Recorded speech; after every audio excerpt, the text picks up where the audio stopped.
మధు అయితే ఇంట్లో నుండి వెళ్ళిపోతూ ఉంటుంది. ఇక తన లగేజ్ తీసుకొని మధు అలా ఇంట్లో నుండి వెళ్ళిపోతూ ఉంటే అది చూసి విరాట్ అలాగే వాళ్ళ అమ్మ, నాన్న వాళ్ళందరూ కూడా చాలా బాధపడుతూ ఉంటారు. ఇంతలో అక్కడే ఉన్న శృతి, శాలిని వాళ్ళ అమ్మ వాళ్ళందరూ కూడా చాలా సంతోషిస్తూ ఉంటారు. ఇది వెళ్ళిపోవడమే కదా మనకు కావాల్సింది, దీనికోసం మేము ఎప్పటినుంచో ఎదురు చూసాం కదా అని చెప్పి అనుకుంటూ ఉంటారు. అలా మధు అయితే తన లగేజ్ని తీసుకొని వెళ్ళిపోతూ ఉంటే ఇంతలో విరాట్ అది తట్టుకోలేక ఆగు మధు అని చెప్పి అంటాడు. అది వినగానే మధు అయితే ఒక్కసారిగా ఆగి వెనక్కి తిరిగి చూస్తుంది.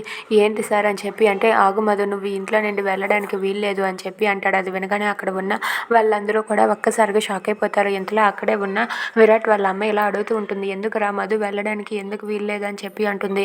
అమ్మ, మధు రేపు ఒక్కరోజు మాత్రమే మన ఇంట్లో ఉండడానికి అవకాశం ఇవ్వండి, ఎందుకంటే రేపు మా అమ్మ నాన్న పెళ్లి రోజు, నేను నా చేతుల మీదుగా మా అమ్మ నాన్న పెళ్లి రోజుని ఘనంగా జరపాలనుకుంటున్నాను. ఆ ఘనంగా జరిపే వేడుకలో నువ్వు కూడా ఉంటే బాగుంటుందని నేను అనుకుంటున్నాను. అందుకే నిన్ను ఇక్కడ ఉండమంటున్నాను. ప్లీజ్ దయచేసి నన్ను అర్థం చేసుకో, నువ్వు ఇక్కడే ఉండాలి, నువ్వు ఉంటే ఇంకా బాగా జరుగుతుంది ఆ ఫంక్షన్ అని చెప్పి అంటూ ఉంటాడు. అది వినగానే మధు అయితే మౌనంగా చూస్తూ ఉంటుంది.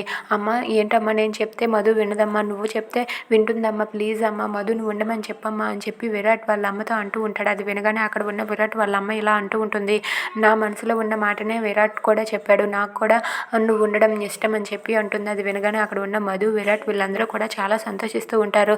ఇక విరాట్ వాళ్ళ అమ్మ అలా అన్నది అని చెప్పి శృతి అయితే చాలా ఒక్కసారిగా షాక్ అయ్యి అలా ఉండిపోతుంది. ఇక వాళ్ళైతే చాలా కోపంతో రగిలిపోతూ ఉంటారు.